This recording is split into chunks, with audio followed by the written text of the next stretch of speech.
Mwiriwe neza bakundwa nshuti zanje bene data muri ngaha. Kuri jewe n'umugisha ukomeye cyane kubana namwe muri uyu mwanya, kugira ngo dusangire umwanya w'ikiyago, tuyage ku ijambo ry'Imana, gutyo tubone iki cigwa dufise muri uyu mwanya, ukuza kw'Ubwami. Iki nico cigwa dufise muri uyu mwanya, ukuza kw'Ubwami, igihe hamwe n'ikibanza.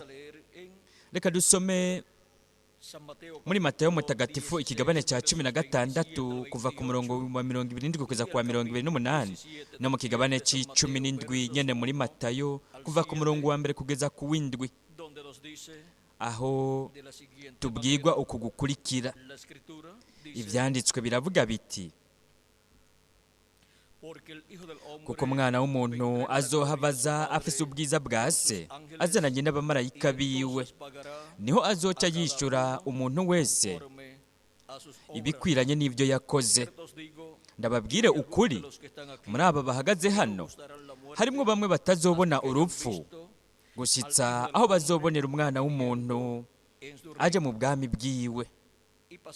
Tugiye no mu kigabane cya 17 umurongo wa 1 ukabandanya, aho naho haravuga hati: iminsi 6 ishize, Yesu ajyana Petero na Yakobo na mwene nyina Yohana, abadugana igisozi kirekire ari bonyene, ahinduka ukundi imbere yabo, mu maso hiwe haka nk'izuba, impuzu ziwe zera nk'umuco.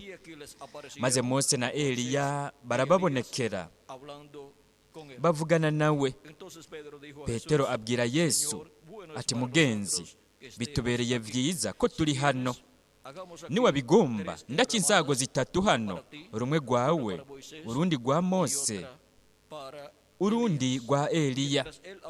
Akivuga, haza igicu gikayangana kibatera igitutu, kandi ijwi riva muri nyagicu riti: nguyu umwana wanje nkunda, akampimbara, nimumwumve. Abigishwa bavyumvise bubama hasi baratinya cyane. Yesu arabegera abakorako ati: ve hasi ntimutinye. Bunamuye amaso, ntibagira uwundi babona atari Yesu wenyene. Bariko baramanuka ico gisozi, Yesu arabihanikiriza ati: ntihagire umuntu mubwira ibyo mweretswe, gushitsa aho umwana w'umuntu azozukira avuye mu bapfuye. Ese Imana yohezagira ubugingo bwacu bicishije mu ijambo ryayo, kandi ikatwemerera kuritahura. Murashobora gufata ivyicaro vyanyu.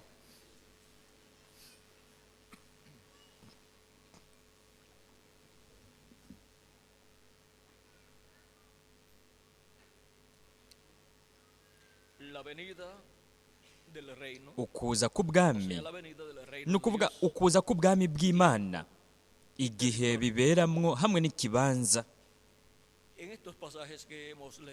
Muri ibi vyanditswe dusomye, Kristo aravuga ku bijanye no kuza k'umwana w'umuntu aje mu bwami bwiwe, kandi hanyuma muri iri yerekwa ryo ku musozi wo guhindurirwako arerekana ukuza k'umwana w'umuntu aje mu bwami bwiwe azananye n'abamarayika biwe. Rero aho haba herekanywe, hashizweho herekanywe urutonde rwo kuza k'umwana w'umuntu aje mu bwami bwiwe. Integuza y'ukuza kwa kabiri kwa Kristo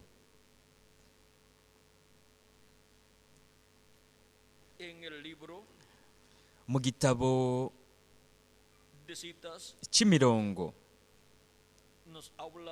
aratubwira ku bijanye no kuza kw'Ubwami. Ku rupapuro rwa 42 aratubwira ati: aha haba hariko haravugwa ibiri mu gitabo cy'ibihe vy'ishengero. Aravuga ati: Matayo 17, vyiza cyane. Iminsi 6 ishize, Yesu ahitana Petero na Santiago ni Yakobo, na mwene nyina Yohana abajyana ku gisozi kirekire ari bonyene, ahindukira ukundi imbere yabo, mu maso hiwe haka nk'izuba, impuzu ziwe zera nk'umuco. We yarahindutse ukundi. Mbega yakoze iki? Habayemwo uguhindurwa. Habaye iki? Habayemwo uguhindurwa. Utera uja ku munsi w'ukuza kwiwe, we yari yabajanye, araheza ahindukira ukundi imbere yabo. Yarahinduwe, impuzu ziwe zirakayangana nk'izuba ryatse umutari. Iruhande yiwe haboneka Mose na Eliya. None ni gute umwana w'umuntu aza ubu? Ubwa mbere hazobanza kuboneka, uzobanza kuboneka azoba ari Mose na Eliya. Rero nimwitegereze neza imbere y'uko Yesu agaruka ku isi. Rero ni mu kanya gatoya k'imbere y'icyo gihe, impwemu ya Eliya izogaruka ku isi, ihindukize imitima y'abana, yihindukirize ku yabase. Bibiliya irabivuga, Yesu yarabibonye ngaha, abigishwa barabiboneye ngaha. Urutonde gukuza k'umwana w'umuntu yahawe ubwiza. We azohabwa ubwiza agaruke. Ikintu cya mbere imbere y'uko bamubona, cyangwa icyabaye imbere y'uko bamubona, cyari iki? Yari Eliya. Hanyuma Mose. Isirayeli isubiye hariya, abitondera ibyagezwe. Hanyuma naho umwana w'umuntu acaboneka yahawe ubwiza. Mbega murabona urutonde gukuza kwiwe? Aha turahafise urutonde gukuza kwiwe. Ubwa mbere habanza kuboneka Eliya, hanyuma naho hakaboneka Mose. Ibyo nivyo vyabonekeye hariya ku musozi wo guhindurirwako. Habonetse urutonde gukuza kwiwe. Nicyo gituma mu gihe cya nyuma ukuza kwa Eliya kwasezeranywe kwaza mu kugaragara kwe kwa gatanu, akaza nk'umwe mu biti by'imyelayo bibiri. N'ukuza kwa Mose nako kwarasezeranywe kwaza nk'umwe mu biti by'imyelayo bibiri mu kugaragara kwiwe kugira kabiri. Kandi ibi bitubwira kukuza k'Ubwami bw'Imana. Bitubwira kukuza k'Ubwami bw'Imana kugira ngo ubwo bwami bwimikwe kuri uyu mubumbe w'isi. Bitubwira kukuza k'umwana w'umuntu azananye n'abamarayika biwe, aje mu bwami bwiwe, kugira ngo habe ukwimikwa k'Ubwami bw'Imana kuri uyu mubumbe w'isi. Kristo ariko arigisha abigishwa biwe gusenga. Igihe yababwira ariko arabigisha gusenga, yababwiye ko bovuga bati, Data wacu uri mu ijuru, izina ryawe niryubahwe. Gutyo arabandanya yigisha abigishwa biwe, kandi mu bintu we abigisha gusenga basaba kimwe ni ukuza k'Ubwami bw'Imana. Yaravuze ati, muze muvuge muti, ubwami bwawe buze, ibyo ushaka bibe ngaha ku isi nk'uko biba mu ijuru, cyangwa nk'uko biba mu ijuru bibe no ku isi. Ibyo ushaka bibe ku isi nk'uko biba no mu ijuru. Ni ukuvuga yari ko arigisha abigishwa biwe gusenga basaba ukuza k'Ubwami bw'Imana. Yari ko arigisha abigishwa biwe gusenga basaba ukuza k'umwana w'umuntu azananye n'abamarayika biwe mu bwami bwa Data wacu wo mu ijuru, kugira ngo ubwo bwami bwimikwe ngaha ku isi. Ibyo nivyo kandi yaberekeye no ku musozi wo guhindurirwako. Yaberetse kuza k'Ubwami bw'Imana hamwe n'abamarayika b'umwana w'umuntu. Umwana w'umuntu kandi ngaho yari yahindutse ukundi, cyangwa yahinduwe. Mu maso hiwe haka nk'izuba, ari byo bishushanya Kristo nk'umwami w'abami n'uganza abaganza. Kandi mu byahishuriwe Yohana ikigabane cya mbere, naho nyene turamubonaho mu maso hiwe hasa n'izuba. Turabe mu kigabane cya mbere umurongo wa 12 ukabandanya, haravuga hati, mpindukira kuraba ijwi rivuganye nanje, mpindukiye mbona ibitereko kw'amatara ndwi vy'izahabu, kandi hagati y'ivyo bitereko kw'amatara mbona ubusa n'umwana w'umuntu, yambaye imyambaro ishika ku birenge, yambaye mu gikiriza umukanda w'izahabu, kandi umutwe wiwe n'umushatsi byari vyera nk'ubwoya bw'intama y'umweru, canke nka sheregi, n'inyonga ziwe zasa n'imbeya z'umuriro, ibirenge vyiwe vyasa n'umuringa w'umwakaka utukujwe n'umuriro. n'ijwi ryiwe ryari rimeze nk'iry'amazi menshi asuma, kandi mu kuboko kwiwe kw'iburyo yari afite inyenyeri indwi, mu kanwa kiwe havamo inkota ikarishe, mu nyonga hiwe hari hameze nk'izuba iyo ryatse umutari. Ndamubonye nikubita imbere y'inyundo ziwe nk'upfuye, maze anshyira ku kuboko kwiwe kw'iburyo ati, ntutinye, jewe ndi uwa mbere kandi ndi uw'iherezo, kandi ndi muzima. Nari narapfuye kandi raba mpora ndi muzima ibihe bitazoshira. Amen. Mfise imfunguzo z'urupfu n'iz'ikuzimu, no kuvuga imfunguzo za rupfu na kuzimu. Aha muri iki gisomwa, Kristo aboneka yambaye umukanda w'izahabu mu gikiriza ciwe, ari byo bishushanya yuko Kristo ngaha aba ari nk'umucamanza w'isi yose, kandi akaba ari nk'umwami w'abami n'uganza abaganza. Vyongeye aboneka mu maso yiwe hasa n'izuba, ari byo bishushanya Kristo nk'umwami w'abami n'uganza abaganza. Kandi uyu niwe avuga muri iki kigabane nyene ca mbere umurongo w'icumi kugeza kwa 11, akoresheje ijwi canke ijwi rirenga ry'inzamba ku munsi w'umwami, no kuvuga mu kimpumbi kigira indwi. No kuvuga yuko ngaha Yohana yariko arabona iyerekwa rihwanye rishikirizwa ku munsi w'iherezo, no kuvuga rihwanye n'ikimpumbi kigira indwi. Yohana aravuga ati, ku munsi w'Imana nari muri mpwemu, no kuvuga mu kimpumbi c'indwi, ari wo munsi w'iherezo. Ati, numva inyuma yanje ijwi rirenga nk'iry'inzamba rivuga riti, ndi Alfa na Omega, uwa mbere n'uw'iherezo. Mbega Alfa na Omega ninde? Uwa mbere n'uw'iherezo ninde? N'umukundo wacu Mwami Yesu Kristo. Ivyahishuriwe Yohana ikigabane ca mbere umurongo w'icumi kugeza ku w'11. Icyo nico cyanditswe duhejeje kubona muri uyu mwanya. Kandi ngaha Yohana yajanywe ku munsi w'umwami muri iri yerekwa, yumvise ijwi rya Kristo, ariko aravuga akoresheje iryo jwi rirenga ry'inzamba, no kuvuga akoresheje ubutumwa bw'ijwi rirenga ry'inzamba y'ubutumwa bwiza bw'ubwami, ariko avugira hagati mu ishengero ryiwe. Yohana umwigishwa, intumwa, aha yariko arabona Kristo, ariko aravuga nk'umwami w'abami n'uganza abaganza. Yohana umwigishwa yariko aramubona ngaha, ariko arabona umwana w'umuntu aje mu bwami bwiwe. We ngaha yariko arabona umwana w'umuntu amubona nk'umwami w'abami n'uganza abaganza. Icyo nico gituma dushobora kubona muri iri yerekwa, tukahabona ibi bigereranyo vyose canke amashusho n'ingero, ari vyo bishushanya ubu buranga. Ibi bintu vyose bimuranga bizoba bigaragariye mu mukundo wacu Mwami Yesu Kristo, mu kuza kwiwaje nk'umwami w'abami n'uganza abaganza. Nk'akarorero,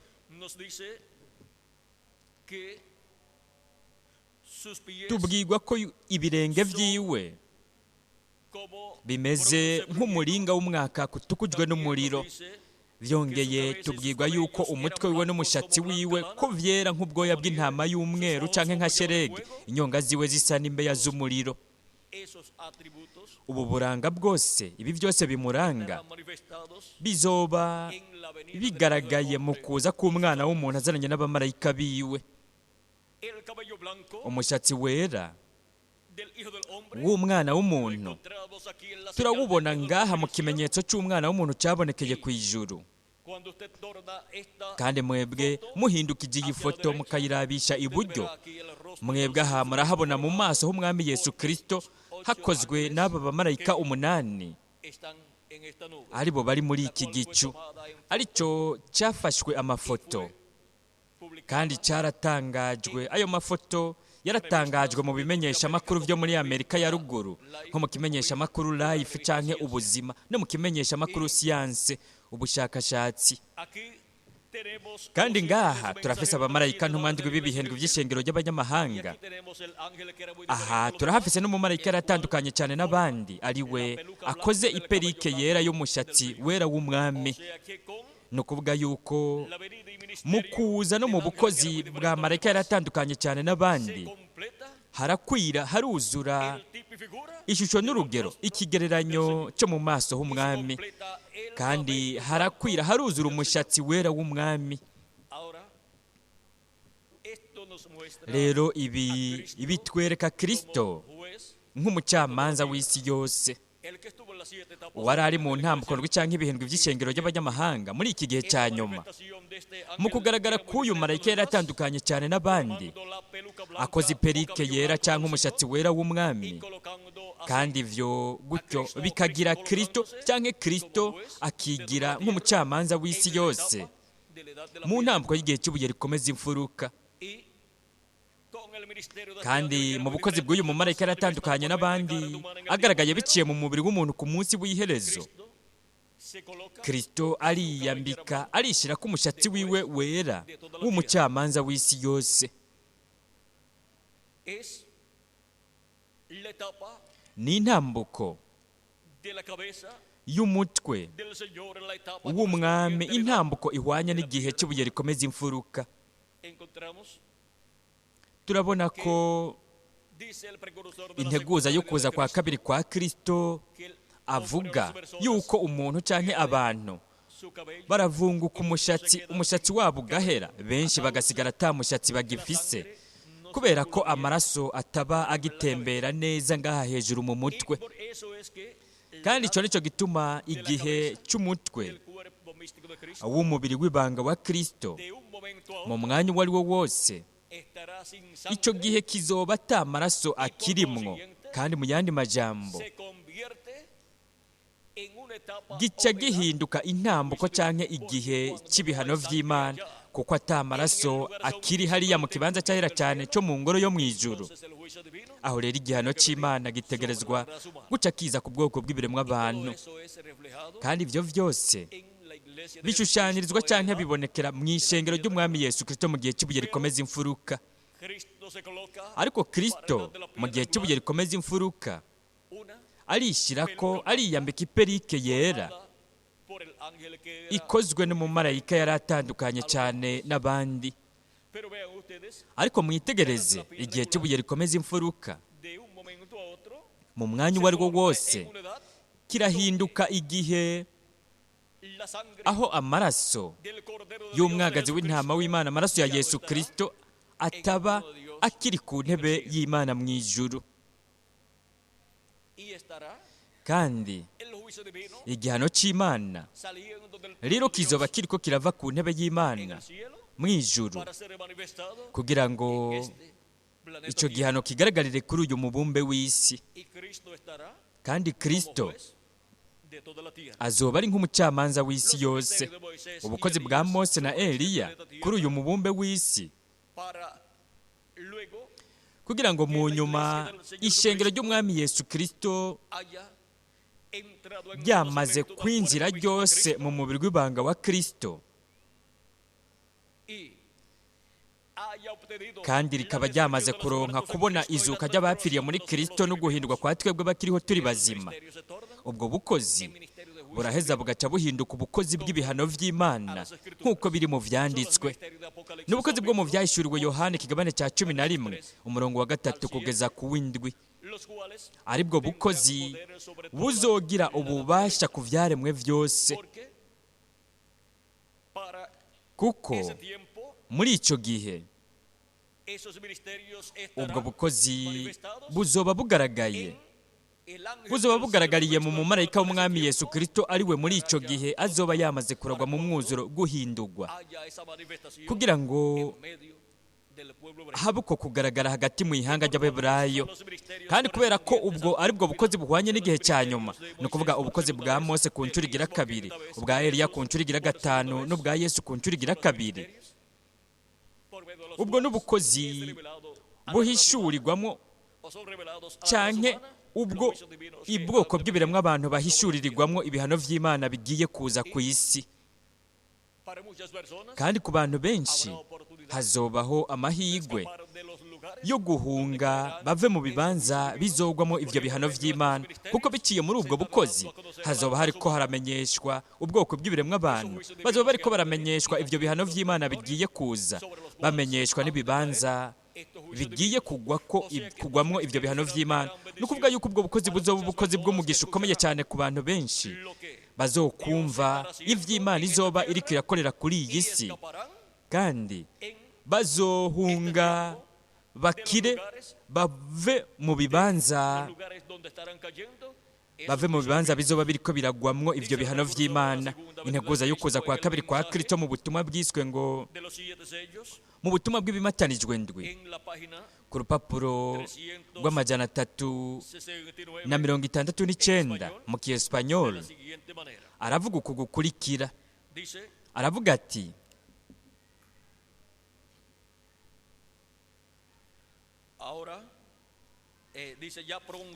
ati vuba cyane kizoba ari igihe aho haba ibi vyose vyo mu kimatanijwe ca gatandatu. Ni ukuvuga ibihano vy'Imana biri mu kimatanijwe ca gatandatu. Kandi ivyo nivyaba rizoba ari iherezo.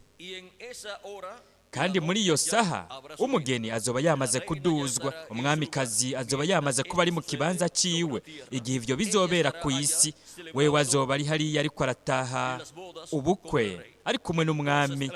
Rero ibisigarira vya Isirayeli bica bishigwako ikimenyetso bikitegurira gusohoka. Kandi muri ico gihe haca hatangura kunyiganyizwa kw'ivy'inkomezi vyo mu vyaremwe. Ese ingene kizoba ari igihe gikomeye. Rero twitegereze neza uturongo tubiri twanyuma two mu vyahishuriwe Yohana 6. Ni ukuvuga ibizoba kuba twenze banegura ukuvugwa kw'ijambo rishingiwe intahe ry'Imana nzima. Abo bavugishwa bazoba bari ngaho kandi bazokora ubwoko bwose bw'ibitangaza. Bazohindura izuba ryirabure n'ivyo bindi bintu vyose muri ico gihe. Hanyuma babandi bazotakambira ibitandara n'imisozi ngo bibahishe rya jambo nyene rimwe ubwa mbere bari baraneguye bararitwenga, kuko mw'uwo mwanya bazoshobora kubona ko rije. Bavuga bati nimuduhishe uburake bw'umwagazi w'intama, wewe n'ijambo. Bo bari baraneguye barakengera ijambo. Mw'uwo mwanya rero ijambo ryari rije ryambaye umubiri. Bo bari baraneguye baratwenga cyane abo bavugishwa, ariko mw'uwo mwanya ijambo ryari rije ryambaye umubiri. Ni kubera iki bitakunze ko bihana? Ntibyashobotse. Igihe cyari cyamaze kurengana cyane, kandi bo bari bazi neza igihano kibarindiriye. Bari barumvise ibintu nk'ibyo byose. Bo bari barabaye mu bikorane bimeze nk'iki, kandi bari barumvirije ibintu nk'ibi byose. Bo bari bazi yuko bategerezwa kwitega ibyo bintu nyene babavugishwa bari baravuze imbere y'igihe, ariko bari barabanse. Bakengereye imbabazi z'Imana zigaragaye ku nshuro ya nyuma.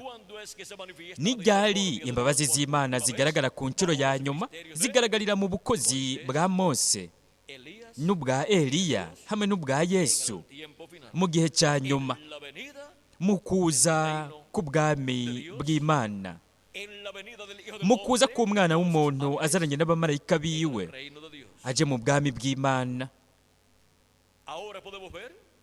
Turashobora kubona rero iri banga. Kandi nimurabe n'irindi banga ngaha rifitanye isano n'abapfiriye muri Kristo bagiye kuzuka. Aravuga ati ku rupapuro rw'amajana 373, aravuga ati turazi yuko dusigaranye agahe gato, kandi umugeni arashobora kuduzwa mu mwanya uwo ari wo wose. Mu mwanya uwo ari wo wose birashoboka yuko umwagazi w'intama yova ku ntebe y'Imana ahari ikimazi. Hanyuma ngaho rizoba ari iherezo. Nta cyiringiro, nta cyizigiro kizoba kigisigaye ku isi. Rizoba ari iherezo ryayo. Muri icyo gihe isi izotangura kunyiganyiga biteye ubwoba. Zizoba rizanyamugigima no kunyiganyizwa guteye ubwoba, nk'uko vyabaye ku munsi w'izuka ry'umwami wacu.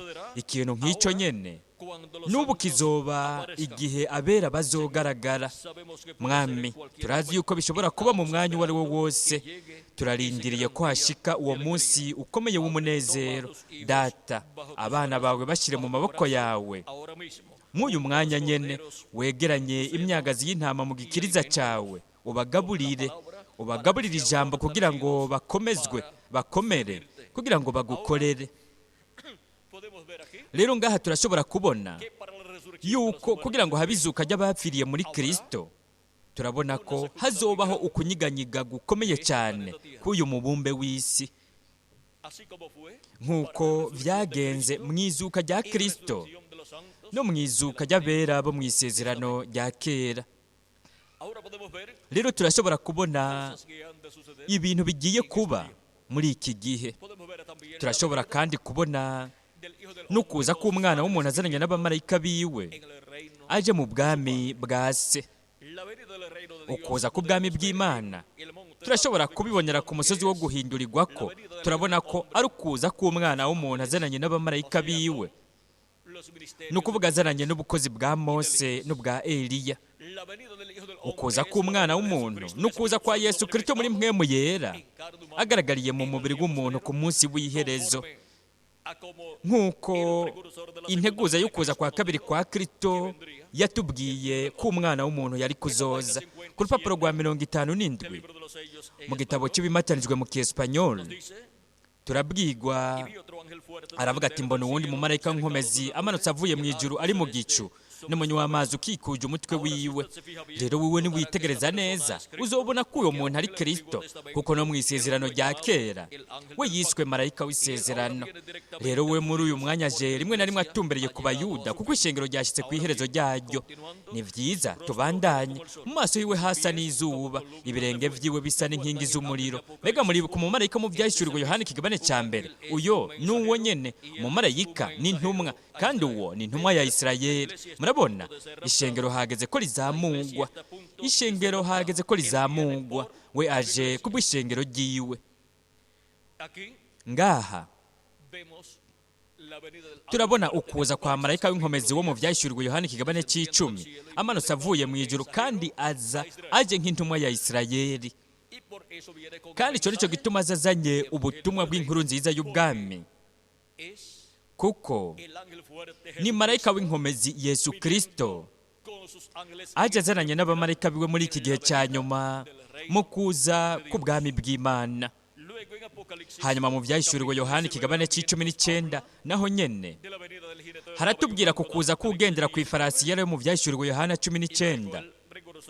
Hanyuma kandi integuza y'ukuza kwa kabiri kwa Kristo aratubwira ku rupapuro rw'277 mu gitabo cy'ibimatanijwe mu Kiespanyol, ariko arasenga aravuga ati, turasabye ngo mpwemu yera yizire wenyene ubwiwe ugendera ku ifarasi y'ukuri yera, mu gihe impwemu yiwe, impwemu ya Kristo izohangana na Antikristo, we ace ahamagara biwe, ni ukuvuga ahamagare abatoranijwe biwe, ahamagara abatoranijwe biwe bo mu banyamahanga ubwa mbere, hanyuma naho ahamagare abatoranijwe bo mu ihanga ry'Abaheburayo.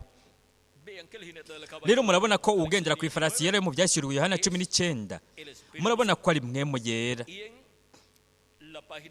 Kandi no ku rupapuro rw'134 mu Kiespanyol, integuza y'ukuza kwa kabiri kwa Kristo aratubwira ati, mumenye neza mwebwe igihe mpwemu yera dufise hazogeraho yambara umubiri.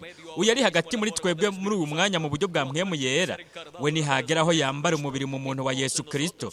Twebwe rero uwo mpwemu tuzomwambika igitsibo nk'umwami w'abami n'uganza abaganza. Rero murabona mpwemu yera azagaragariye mu mubiri w'umuntu. Gute azagaragariye mu mubiri w'umuntu? Nk'ukugaragara k'umwana w'umuntu, nk'ukugaragara kwa Yesu Kristo kwasezeranywe ko ku munsi w'iherezo. Kandi vyongeye aza nk'ukugaragara kwa Mose ku munsi w'iherezo, kandi vyongeye mpwemu yera aza nk'ukugaragara kwa Eliya ku munsi w'iherezo, kuko azanana n'abamarayika biwe. Umwana w'umuntu azazananye n'ubukozi bwa Mose ku ncuro igira kabiri, ubwa Eliya ku ncuro igira gatanu, hamwe n'ubukozi bwa Yesu ku ncuro igira kabiri. Kandi uko nukuza kuwo agendera ku ifarasi yera yo mu vyahishuriwe Yohana 19 umurongo wa 11 kugeza ku wa 21. No ku rupapuro rw'131 mu gitabo cy'ibimatanijwe mu Kiespanyol aravuga ati, Yesu rero izina ryiwe ku isi yiswe Yesu Mucunguzi, kuko we yari umucunguzi igihe yari ku isi, ariko igihe yanesha kuzimu na rupfu yarabinesheje aduga mu ijuru. Yaciye rero aronka izina rishasha. Ico nico gituma basemerera bakavuza urwamo rwinshi ntihagire ikintu na kimwe baronka. Rizohishurirwa mu mituragaro. Nimwitegereze neza iri banga. We aje agendera ku ifarasi, hategezwa kubaho ikintu kanaka gihindurira ishengero. Mwebwe ivyo murabizi. Hariho ikintu gitegerezwa kuza. Rero mumenye neza, ntawe urizi iryo zina atari we wenyene.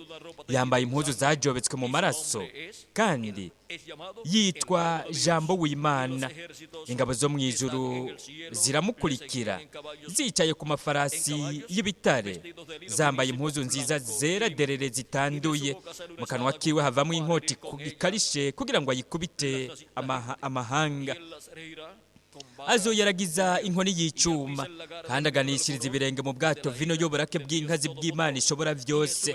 Kandi ku mpuzu ziwe no ku kibero afise izina ryanditswe ko ngo umwami w'abami uganza abaganza. Ivyahishuriwe Yohana 19 umurongo wa 13 kugeza kwa 16. Aho ni Mesiya je, aho niho ari. Aha mu vyahishuriwe Yohana 19 umurongo wa 11 kugeza kwa 21 niho hari ukuza kwa Mesiya. Ukuza kugendera ku ifarasi yera mu vyahishuriwe Yohana 19, ariko kuza kwa Yesu Kristo muri mpwemu yera. Ukuza kwa mpwemu yera kubera iki? Kugira ngo yigaragarize mu mubiri w'umuntu. Mu butumwa bw'ibimatanijwe mu Kiespanyol ku rupapuro rw'amajana 256 haratubwira mu buryo buboneka neza ibijyanye n'ugendera ku ifarasi yera mu vyahishuriwe Yohana 19. Haravuga ati, ariko igihe umwami wacu azoserukira ku isi, azoza ariko agendera ku ifarasi yera nk'urubura, kandi azoba ari Emanueli mu mwuzuro, ijambo ry'Imana ryambaye umubiri mu muntu. Uko nukuza kugendera ku ifarasi yera mu vyahishuriwe Yohana ikigabane ca 19. Ijambo ryambaye umubiri mu muntu. Yesu Kristo muri mpwemu yera aje agaragariye mu mubiri w'umuntu, agaragariye mu muntu wo mu gihe cya nyuma, umuntu wo ku munsi w'iherezo, nk'uko kandi na Mose na Eliya buzoba ari ubukozi bwa Mose hamwe n'ubukozi bwa Eliya bugaragariye mu mubiri w'umuntu, mu muntu wo mu gihe kigezweho wo muri iki gihe cya nyuma. Rero turashobora kubona ko iri banga ko ari ibanga rikomeye cyane mu majuru no mu isi. Iri ni ibanga riri mu kimatanijwe cy'indwi, ariryo igihe ryahishurirwa mu ijuru mu kigabane 18 umurongo wa mbere mu vyahishuriwe Yohana. Byatumye haba agacirire mu ijuru nk'umwanya w'igihimba cy'isaha, kuko nta n'umwe wo mu ijuru canke ku isi yarazi iryo banga, ariko iryo banga ryari kuzohishurwa. Rero nimurabe ingene baguma mu gacerere ingabo zo mu ijuru, kugira ngo umwansi w'Imana Sekibi ntamenye iri banga ngo aheze yonone umugambi w'Imana uzoba uriko urakorerwa mu kugaragara canke mu gushyitswa kw'ibanga ry'ikimatanijwe cy'indwi. Ni ukuvuga ugushyitswa kw'ibanga ryo kuza k'umwana w'umuntu azaranye n'abamarayika biwe aje mu bwami bwiwe, kugira ngo gutyo ukuza k'ubwami bw'Imana muri iki gihe cya nyuma, kugira ngo ntivyononegwe, gutyo hashyitswe neza cyane ibintu byose bihwanye bijyanye no kuza k'ubwami bw'Imana.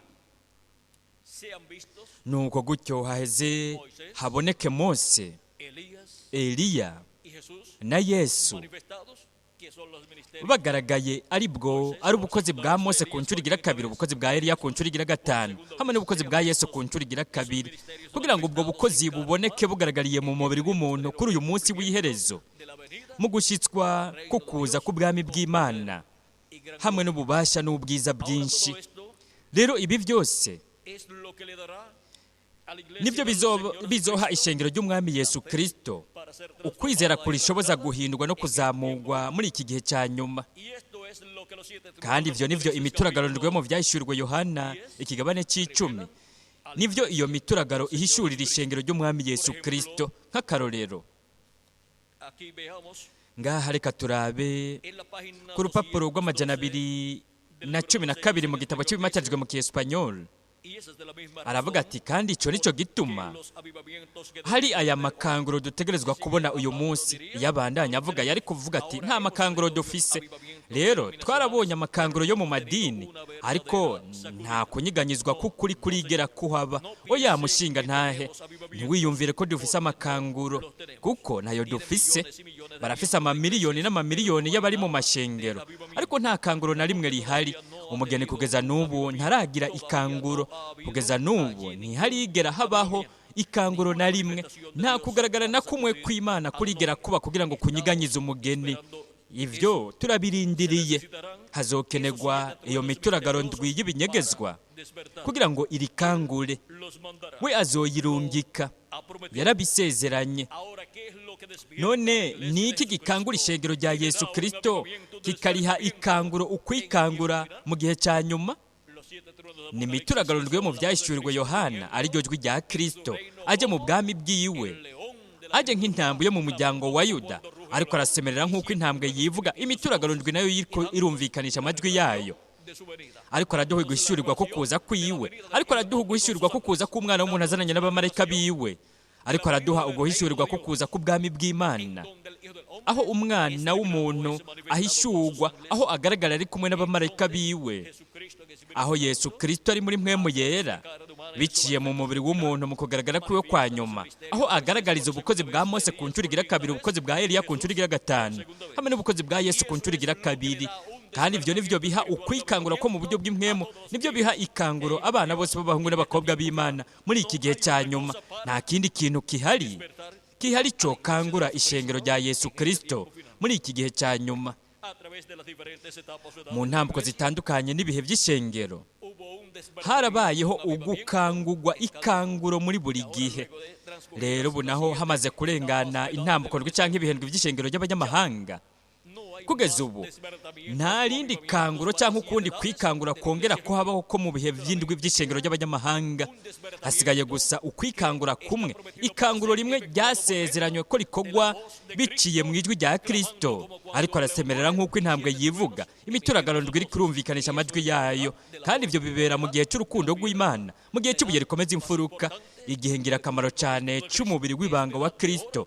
n'igihe cya zahabu cy'ishengero ry'umwami Yesu Kristo, ni igihe gitunganye kandi gihoraho ku ishengero rya Yesu Kristo, aho wa wundi nyene yari muri izi ntambuko ndwi ahagaragariye biciye mu ntumwa ziwe, aho azoba ari ngaha mu gihe cy'ubuye rikomeza imfuruka agaragaye biciye mu mumarayika ntumwa wiwe. ariko aratumenyesha ibi bintu byose bitegerezwa kuba vuba, gutyo ariko aradukangura muri iki gihe cya nyuma. rero uku kwikangura ko mu buryo bw'impwemu kwasezeraniwe ishengero ry'umwami Yesu Kristo, murabona gukogwa na marayika w'inkomeza amanuka avuye mu ijuru, ari we Kristo aje mu bwami bwiwe azananye n'abamarayika biwe, mu maso yiwe haka nk'izuba. kandi byongeye, we ni ugendera ku ifarasi yera yo mu byashyiriwe Yohana 19, aje ku munsi w'iherezo. kandi iryo ni jambo aje yambaye umubiri mu muntu, ariko aragaragaza ubu bukozi butatu bukomakomeye, ari bwo bwakoze kahise cyane bwanditse amateka hagati mu bwoko bw'ibiremwa abantu. rero ubu bukozi butatu bukomakomeye buzoba bugaragaye mu kuza kwa marayika w'inkomezi, mu kuza kugendera ku ifarasi yera mu byashyiriwe Yohana 19, ariryo jambo ryambaye umubiri mu muntu. aho hazoba hari ubwo bukozi buri ko burashyitswa, aho hazoba hari ukugaragara k'umwana w'umuntu kwasezeranywe ko ku munsi w'iherezo. kandi aho hazoba hari uguhishurirwa kose, uguhishurwa kukuza k'umwana w'umuntu azanye n'abamarayika biwe, kugira ngo gutyo turonke ukwizera kudushoboza guhindurwa no kuzamurwa muri iki gihe cya nyuma. ni nk'uko ukwizera kudushoboza gukizwa kugira ngo turonke imbabazi z'ibyaha byacu. uko kwizera kuri mu kuza kwa mbere kwa Kristo aje nk'umwagazi w'intama w'Imana apfiriye ku musaraba i Karuvariyo, kandi biciye mu kuvuga ko ubutumwa bwiza bw'ubuntu turonka ubwo bumenyi. rero ubu naho biciye mu kuvugwa ko ubutumwa bwiza bw'ubwami turonka ubumenyi bwo kuza kwa kabiri kwa Kristo, aje nk'umwami w'abami n'ubuganza baganza, aje nk'intambo yo mu muryango wa Yuda, kandi aje nk'izuba rirashe ririko rirakayanganira muri iki gihe cya nyuma, azananye n'abamarayika biwe. Nicyo gituma agira ati, ariko mweho abubaha izina ryanje, izuba ry'ubugororotsi rizobarasira rifise gukiza mu mababa yaryo. Maraki ikigabane cya 4 umurongo wa 2. Amababa y'izuba ry'ubugororotsi n'ubukozi bwa Mose na Eliya mu kuza k'umwana w'umuntu, mu kuza kw'izuba ry'ubugororotsi, ukuza kwa Yesu Kristo agaragariye muri iki gihe cya nyuma, agaragaye biciye mu mubiri w'umuntu, agaragariye mu mumarayika ntumwa wiwe. Ariko umumarayika w'umwami Yesu Kristo si Yesu Kristo, wewe ni igikoresho cya Yesu Kristo, kugira ngo habe uko kugaragara k'umwami Yesu Kristo ari kumwe n'abamarayika biwe, kugira ngo habe uko kugaragara k'umukundo wacu umwami Yesu Kristo, aho azoba ariko aragaragaza ubukozi bwa Mose, ubwa Eliya hamwe n'ubwa Yesu. Kandi ivyo uko nukuza kugendera ku ifarasi yari mu byashyiriwe hana 19, nukuza kwa marayika w'inkomeza amanuka avuye mu ijuru, kuko abo ni umuntu umwe. Kandi kimwe mu bibazo tugumana mu bwenge bwacu igihe cyose ni muri ikihe kibanza hazoshikirizwa iryo sezerano? Ni muri ikihe gihe iryo sezerano rizoshikirizwa? Ni ku munsi w'ihereza, arico kimpumbi kigira indwi. Twongeye ku kirangamisi imyaka yo gucegwa ikiriko, twaramaze gushika mu kimpumbi cy'indwi. Kandi mundashatse kongera ku kirangamisi imyaka yo gucegwa ikiriko, ni murindire imyaka 2 cyangwa 3, aho rero muzoshika mu kimpumbi kigira indwi. Mbega none ikirangamisi cy'Imana coba cyaracerewe? Jewe niyumvira ko atari vyo. Mbega mweho mwiyumvira gute? Mbega Imana yohava yibagira gukura ko urupapuro ku kirangamisi cyayo, canke kuzingurura urupapuro rwo ku kirangamisi cyayo kigaheza kigacegwa? Ku Mana nta na kimwe gicegwa mu gikorwa cyayo. Abantu ibintu byabo biracegwa, bagaheza bagahindura ibintu. Kandi icyo nicyo gituma iyi Imana itanze ijambo ryayo ryo mu kiringo, iravuga iti ntimukureko canke ngo mwongereko. No kuvuga yuko umuntu akunda kongerako canke gukurako, kugira ngo ibintu abitumbereze aho ashaka, nk'uko abantu babivuga bati bihure n'ivyo bifuza canke bimere nk'uko bifuza. Ariko ijambo ry'Imana ntishobora gukurwako canke ngo ryongerweko. Icyo nicyo gituma Imana ivuga yuko uwukurako izina ryiwe rizokurwa mu gitabo cy'ubugingo, uwongerako nawe azokongererezwa ibyago biri muri iki gitabo cy'ivyahishuriwe Yohana. Rero turabe imigisha ikomeye cyane yasezeranywe yo mu kuza k'Ubwami bw'Imana, aho umwana w'umuntu azananye n'abamarayika biwe azoba agaragaye mu gihe ikihe? Ku munsi w'iherezo, ni ukuvuga mu kimpumbi kigira indwi. Iki ni igihe kiberamwo uku kugaragara kugira ngo gukogwe, kandi uku kugaragara kubonekere hagati mu ishengero ry'umwami Yesu Kristo mu ntambuko y'igihe cy'ibuye rikomeza imfuruka. Kandi mu kiringo cy'ubwami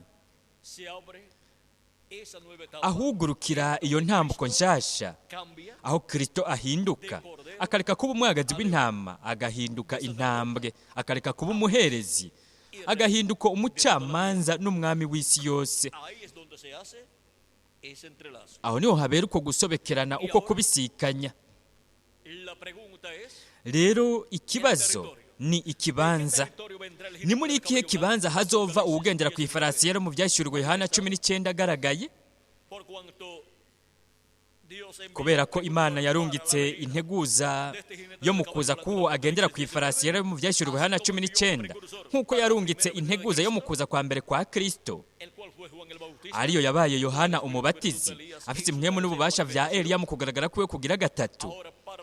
Ubu naho mu kuza kwa kabiri kwa Kristo, mu kuza kugendera ku ifarasi yari mu byashyuriwe Yohana 19, na marayika w'inkomeza amanuka avuye mu ijuru mu byashyuriwe Yohana ikigabane c'10, Imana yararungitse integuza.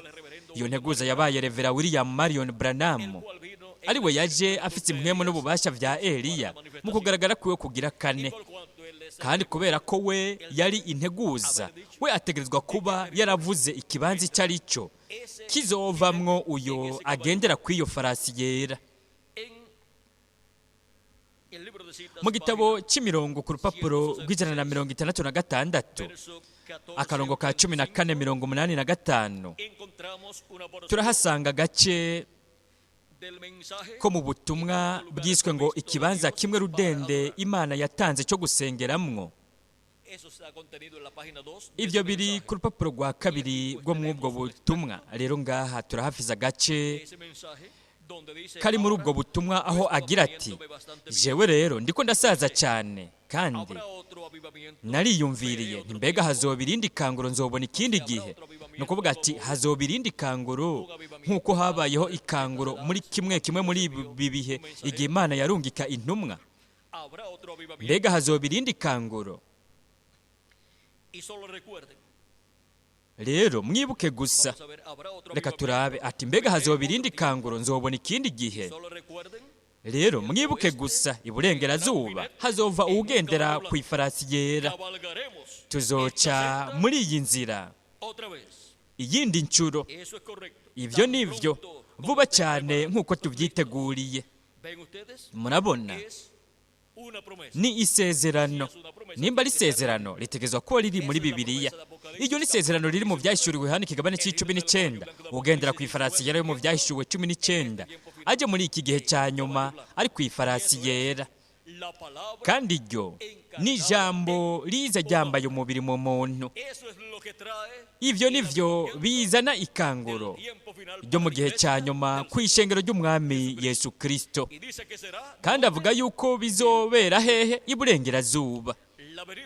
Ukuza kugendera ku ifarasi yera mu byashyuriwe hana 19 bizoshikirizwa he? Iburengerazuba.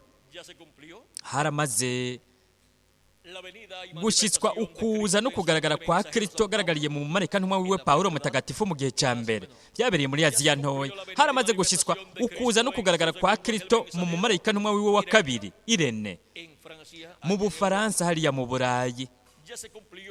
Haramaze gushitswa ukuza no kugaragara kwa Kristo mu buryo bw'agace gahwanye n'igihe kigira gatatu muri Marte hariya muri Hongiriya no mu Bufaransa. Aho naho nyene hari mu Burayi. Haramaze gushitswa no kuza kwa Kristo aje muri mpwemu yera agaragariye mu buryo bw'agace gahwanye n'intambuko ya kane y'ishengero ryiwe.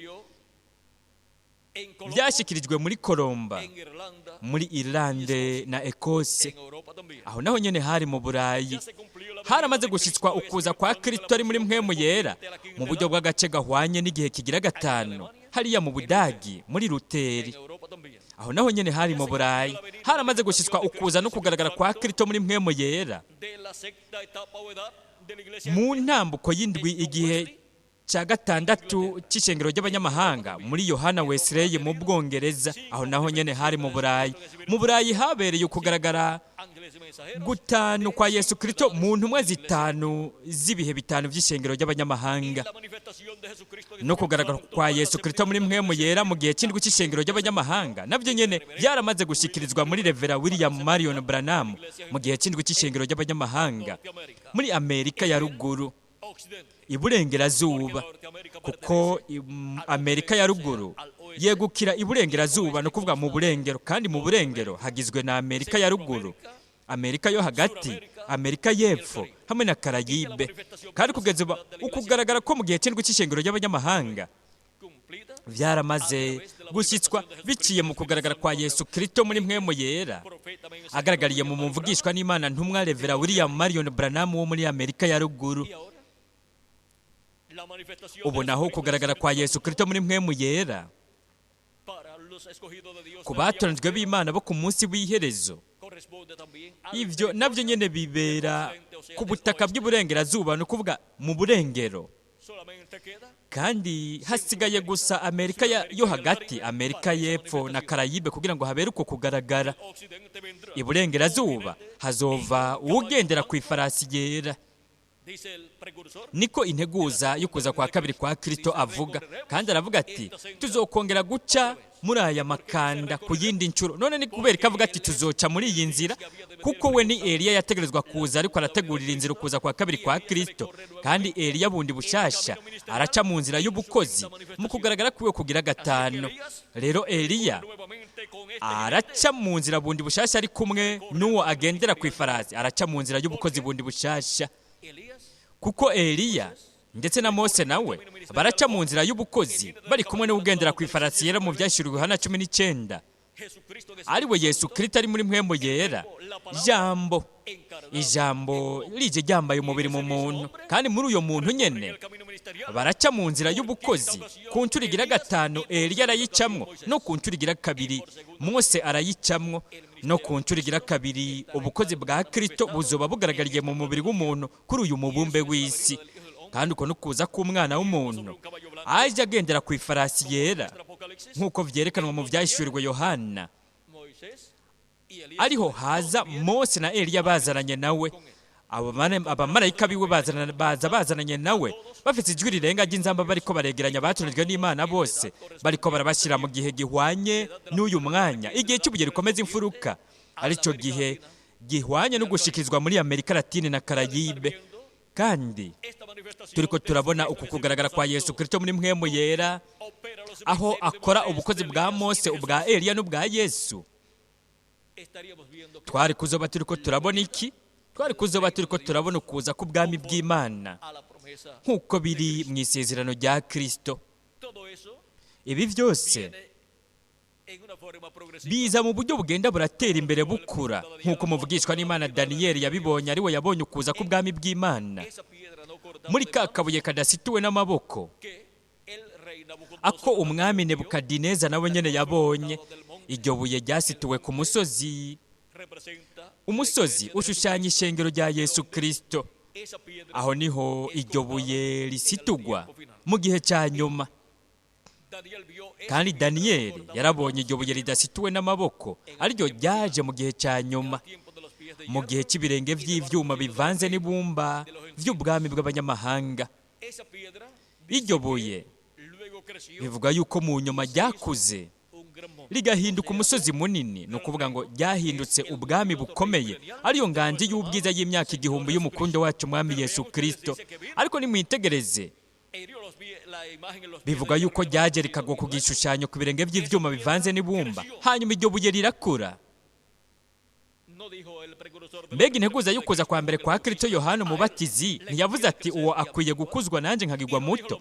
Mbega si nivyo nyene integuza y'ukuza kwa kabiri kwa Kristo nawe yavuze atakwiye gukuzwa nanjye nkagirwa muto? Ninde akwiye gukuzwa? Iryo buye ridasituwe n'amaboko mu kuza kwaryo kwa kabiri. Iryo niryo buye rizokura kandi rizokora ubwo bwami bukomeye bw'imyaka 1000.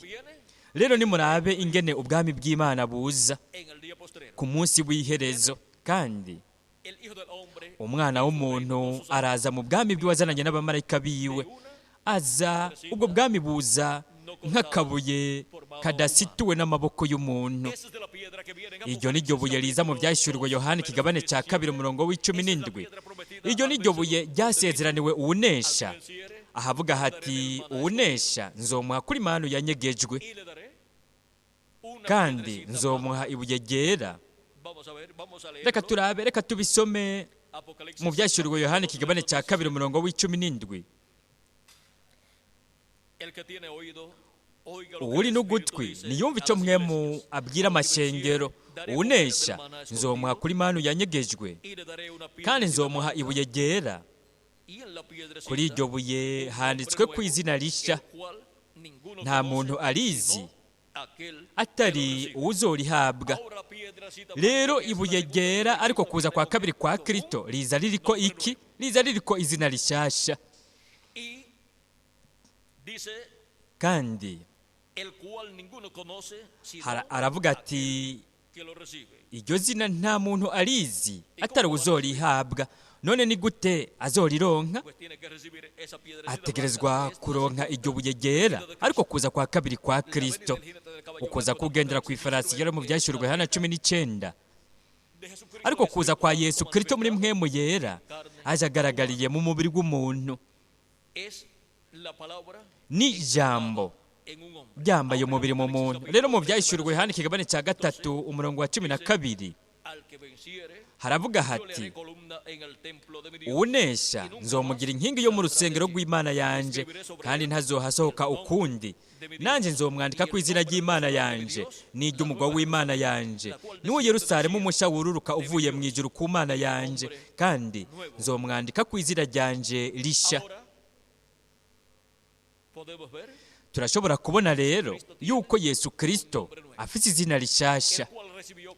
Iryo niryo yaronse igihe yaduga mu ijuru yanesheje, kuko nk'uko Yakobo igihe yaronka intsinzi, ni nk'uko nawe yaronse izina rishasha, ari ryo yiswe na marayika w'isezerano, marayika w'uhoraho. Igihe yamubaza ati, mbega witwa gute? Nawe aramubwira ati, nitwa Yakobo. Umumarayika aramubwira ati, ntukitwa Yakobo ukundi, kuko waniganye n'Imana ukanesha, kandi warananiganye n'abantu uranesha. Ati, uzokwitwa Isirayeli, ariryo risobanurwa ngo umuganwa ari kumwe n'Imana. Byongeye kandi turashobora kubona na Petero, ari we yahora yitwa Simoni, uwo yaranesheje, araheza arahindurirwa izina yitwa Petero. Na Sawuli w'i Tarusi, igihe yizera Kristo akakira Kristo, yaranesheje, nawe nyene ahindurirwa izina, rero yaciye yitwa Pawulo. Rero gutyo turafise uburorero mu vyanditswe byose, uburorero bwerekana uko izo mpinduka z'amazina. Kandi icyo nicyo gituma umugisha ukomeye cyane waraza biciye mu uko guhindurirwa amazina. Nk'akarorero, Aburahamu na Sarayi ntibari gushobora kuvyara umwana, kandi Aburahamu yari amaze gukwiza imyaka 99, Sara nawe 89. Ariko Imana yarabahinduriye izina, yongerera muri Aburahamu indome zibiri mu Kiespanyol, n'indome zibiri zongewemwo. Sarayi nawe Imana yamukuriye ko indome i, aho ni mu Kiespanyol. Gutyo rero izina ryarahinduwe.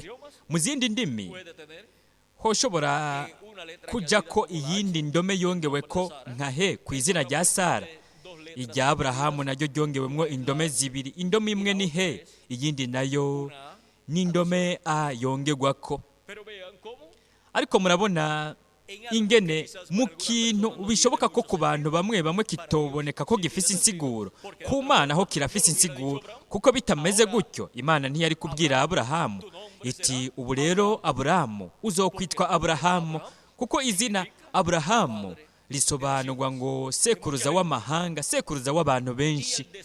Izina rya Sara naryo nyene rirafise insiguro yaryo. Iyo nsiguro nayo nyene ifitanye isano n'ikibanza umwanya w'umuganwakazi we yari afise, kandi no muri we naho nyene hari gukomoka amahanga biciye mu guhura kwiwe ahuye na Aburahamu, bivuye ku mwana yari kuvyara kuri Aburahamu. Kandi igihe Imana yahindurira izina Aburahamu na Sara ku myaka 99, na Sara afise 89, bararonse no guhindurwa. Impinduka zarabaye kuri abo bose babiri, kandi umugabo w'imyaka 99 yarashoboye kuvyara umwana ku mugore wiwe w'imyaka 89 y'amavuko. Rero mwebwe muze murondere umugore w'imyaka 89 n'umugabo wiwe w'imyaka 99, bovuga bati tugiye kuvyara umwana. Abantu bose bomutwenga uwo mugore, ariko nta nkeka Aburahamu na Sara bo bari biteze umwana, naho bari bageze mu zabukuru. Ariko bo bari bafite isezerano ry'Imana. Imana yari yarababwiye ko bazovyara umwana. Munyihanganire, kandi Imana irashyitse isezerano ryayo, naho ku bantu bamwe bamwe vyoboneka yuko iteba gushyitsa iryo sezerano. Ariko mwibuke, Imana vyose iba yarabitegekanije, yarabigenye, kandi yo ishitsa ivyo yasezeranye ikabishikiriza mu gihe yo yagenye, igihe yatanga iryo sezerano. Rero nimwitegereze ishusho n'urugero ico bigereranya. Turabona ko Aburahamu afite imyaka 99 y'amavuka, aho yariko arinjira mu mwaka w'ijana. Mbega none umwaka w'ijana usobanura iki? Buri myaka 50, ku mwaka ugira 50, umwaka ugira 50 buba ari umwaka wa yubile mu ihanga ry'Abaheburayo. mu buzima bwa Aburahamu naho ariho hashushanyirijwe ihanga ry'Abaheburayo, nk'uko kandi ryanashushanyirijwe no muri Isaka na Yakobo. Turabona yuko kuri Aburahamu umwaka w'100 wari umwaka wa yubile yiwe igira kabiri, kuko yubile yiwe ya mbere yabaye mu mwaka wa 50, hanyuma mu mwaka w'100 uwo wacuba umwaka wiwe wa kabiri wa yubile. Kandi aronswa guhindurwa k'umubiri wiwe, gutyo umugore wiwe nawe Sara agasama inda akavyara umwana w'umuhungu. Mbega ivyo vyari gutera yubile cyangwa umunezero Aburahamu, canke nta yubile vyari kumutera kuronka umwana uw'Imana yari yaramusezeraniye, ari nawe yaje mu gihe cyagenywe n'Imana? Mu mwaka ugira kabiri wa yubile ya Aburahamu, umwana w'isezerano yaraje. Rero mu kuza kwa mbere kwa Kristo hashikijwe umwaka wa mbere wa yubile. Mu kuza kwa kabiri kwa Kristo naho n'umwaka ugira kabiri wa yubile, ari wo washushanirijwe mu mwaka w'100 wo mu buzima bwa Aburahamu. Kandi ukuza kugendera ku ifarasi yera mu byashyirwe hana 19 na marayika w'inkomeza amanuka avuye mu ijuru, n'umwana w'umuntu azananye n'abamarayika biwe. Uko nukuza k'umwana yasezeranywe, umwana w'isezerano aje ku ishengero ry'umwami Yesu Kristo ku ruvyaro rwa Aburahamu. Kandi iryo ni isezerano we muri iki gihe cya nyuma ategerezwa kuba ariko arashyitsa nk'uko biri mu ijambo ryiwe. Kandi burengerazuba hazova ugendera ku ifarasi yera nk'urubura. Tuzokongera guca muri aya makanda, nukuvuga muri iyi nzira ku yindi ncuro, nukuvuga ku irindi rimwe. Uko niko Eliya yavuze mu kugaragara kwiwe kwa 4. Kuko ubukozi bwa Eliya bwategezwa kugira ukugaragara kugira 5, kandi uko kugaragara kwari kukugira bari kumwe n'uwagendera ku iyo farasi yera. Kandi avuga yuko bizobera iburengerazuba. Iburengerazuba hazova ugushyitswa k'umwana w'isezerano, umwana wa Aburahamu, ari we yashushanijwe muri Isaka. Ukuza kwa kabiri kwa Kristo ugendera ku ifarasi yera mu byashyiriwe hana 19 no mu byashyiriwe hana ikigabane c'10, ivyo bitegerezwa gushikirizwa iburengerazuba. Rero iburengerazuba hategerezwa kuva ijambo ryambaye umubiri hehe mu muntu w'iburengerazuba, kugira ngo gutyo hashyitswe ukuza k'ubwami bw'Imana hamwe n'abamarayika biwe muri iki gihe cya nyuma, kugira ngo Kristo ashobore guhamagara no kwegeranya abatonejwe biwe akoresheje ijwi rirenga ry'inzamba. Mu kugaragara kwiwe agaragaye nk'ugendera ku ifarasi yera mu byashyirwe hana 19 ari kumwe n'abamarayika biwe. Kandi kugira ngo mu nyuma Kristo azane canke Kristo ashyitse izuka ry'abapfiriye muri Kristo hamwe no guhindurwa kwa twebwe abariho turi bazima, hanyuma atujane mu mazimano y'ubukwe bw'umwagazi w'intama dufise imibiri ihoraho. Kandi hanyuma heza ahindukirire ku ihanga ry'Abaheburayo ari bo bamurindiriye, hamwe n'intebe y'ubwami ya Dawidi iteguwe kugira ngo yicare ku ntebe y'ubwami ya Dawidi. Kandi Kristo mu kuza kwiwe, kugira ngo habe ukuza kwiwe, aravuga ati unesha nzomuha kwicarana nanje ku ntebe yanje y'ubwami, nk'uko nanje nanesheje nkicarana na Data ku ntebe yiwe. Rero Yesu Kristo igihe yanesha akaduga mu ijuru yanesheje, yicaye ku ntebe ya Data mu ijuru. Ariko iyo si intebe ya Yesu. Intebe ya Yesu ni intebe y'ubwami ya Dawidi. Iyo niyo umumarayika mukuru Gaburiyeli yashingiye intahe mu kigabane cya mbere muri Luka mutagatifu, igihe yavuga abwira inkumi Mariya, ikigabane cya mbere umurongo wa 30 kabandanya. Haravuga hati muri Luka mutagatifu, umumarayika aramubwira ati ntacyo utinya Mariya, kuko ugiriwe ubuntu n'Imana. Umve uzosama inda uvyara umuhungu, kandi uzumwite Yesu. Uwazoba mukuru azokwitwa umwana w'isumba byose, kandi umwami Imana azomuha intebe y'ubwami ya sekuruza Dawidi, ahangame mu nzu ya Yakobo ibihe bidashira, ubwami bwiwe ntibuzogira iherezo.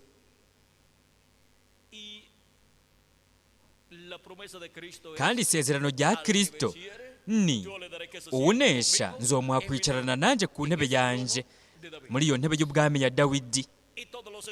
Kandi abatonje n'Imana bose barogejwe mu maraso ya Kristo, barizeye Kristo nk'umukiza wabo, barogeje ibyaha byabo mu maraso ya Kristo, kandi bararose mwemu wiwe yera. Mbega none havugwa iki kuri abo bantu baciye muri iyo ntambuko y'ubwiza yo mu mugambi w'Imana? Mu byahishuriwe Yohana ikigabane cya mbere umurongo wa 4 ukabandanya, haravuga hati: jewe Yohana ndabandikiye mwebwe abo mu mashengero ndwi yo muri Asiya, ubuntu bube muri mwebwe n'amahoro biva kuri iyo iriho kandi yamyeho kandi igira ize, biva no ku mpwemu ndwi ziri imbere y'intebe yayo, no kuri Yesu Kristo icabona cyo kwizigirwa, imfura y'abari barapfuye, uganza abami bo mu isi. Umwe adukunda yatubohoje ibyaha byacu amaraso yiwe, akaduhindura ubwami no kuba abaherezi b'Imana yiwe niyo se. Icyubahiro n'inganji bibe ibyiwe ibihe bitazoshira. Amen. No mu kigabane cya 5 mu byahishuriwe Yohana umurongo w'8 kugeza ku w'10 haravuga hati: amaze kwabira icyo gitabo, bya binyabugingo bine na ba bakuru 24 baca bikubita imbere y'uwo mwagazi bafise inanga bose n'inzavya z'izahabu zuzuye imibavu niyo gusenga kw'abera, baririmba indirimbo nsha bati: birakubereye kwabira igitabo no kumena ibikimatanije, kuko wishwe ugacungurira Imana bo mu miryango yose no mu ndimi zose no mu moko yose no mu mahanga yose, ubacunguje amaraso yawe, ukabahindura ubwami bw'Imana yacu no kuba abaherezi bayo, kandi tuzoba abami mu isi. Rero murabona ingene Imana yagumye iriko irashyiraho ihanga, igihugu cy'abami n'abaherezi, nk'uko yavuze kandi no ku ihanga ry'Abaheburayo, ikavuga no ku Balewi, aho yashyizemwo n'ihanga ry'Abaheburayo ryose. Mu gitabo cyo Kuvayo haratubwira ikintu. Mu Kuvayo haravuga ikintu ngirakamaro cyane tutoshobora kureka ngo tucirengagize kiduce hejuru. Mu Kuvayo ikigabane cya 33 turabe icyo atubwira Kristo. Mvuze Kristo kuko ni ya mpwemu nyene ya Kristo niyo yavugiye hariya mu bihe byarenganye. Reka turabe icyo we avuga. Ariko aravuga ku bijyanye n'aba bami canke abaherezi. Mu kigabane c'19 umurongo wa 6 aravuga ati: imbere yaho gatoya, kigabane c'19 umurongo wa 3 haravuga hati: Mose aduze aho Imana iri, Uhoraho aramubarira n'ijwi rirenga ari kuri uwo musozi, atuku abe ari kubarira ab'inzu ya Yakobo, ubwire Abisirayeli uti: mwarabonye ibyo yakoreye Abanyegiputa, n'ingene mweho yabateruye ku mababa nk'ay'inkukuma akabazana iyari. Uti none rero nimwamwumvira by'ukuri mukitondera isezerano ry'iwe, muzomubera inyegu yiharije, yitoranirije mu mahanga yose. Uti kuko isi yose ari yiwe, kandi muzomubera ubwami, ubwoko bw'abaherezi, ihanga ryera. Ayo majambo abe ariyo ubwira Abisirayeli. Kandi kubera ko ihanga ry'Abaheburayo ari Isirayeli yo ku isi, kubera ari uruvyaro rwa Aburahamu rwo mu buryo bw'umubiri, ishengero ry'Umwami Yesu Kristo naryo ni uruvyaro rwa Aburahamu mu buryo bwo kwizera, kandi iryo ni Isirayeli yo mu ijuru. Rero Isirayeli yo mu ijuru biciye mu kwizera Kristo nk'umukiza wayo, ikoza ibyaha byayo mu maraso ya Kristo, twaracunguwe n'amaraso yiwe, kandi we yatugize abami n'abaherezi b'Imana yacu, kugira ngo tuze tuganzanye na Kristo mu nganji yiwe y'ubwiza y'imyaka 1000, tugumane nawe no mu bihe bidashira.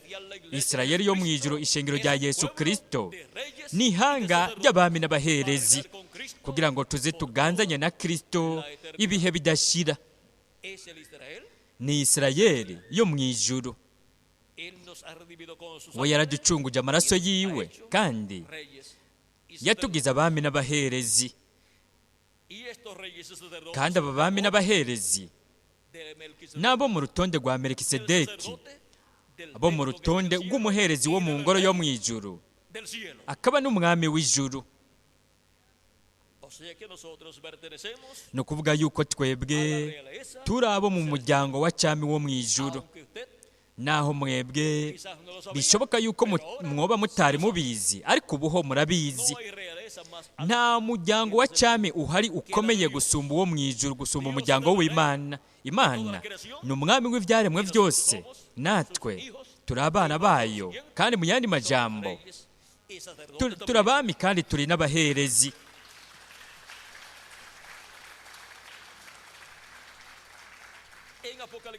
Mu byahishuriwe Yohana ikigabane cya 20 umurongo wa 4 ukabandanya, haravuga hati: mbona intebe z'ubwami, mbona abicara kuri zo bahabwa ubucamanza.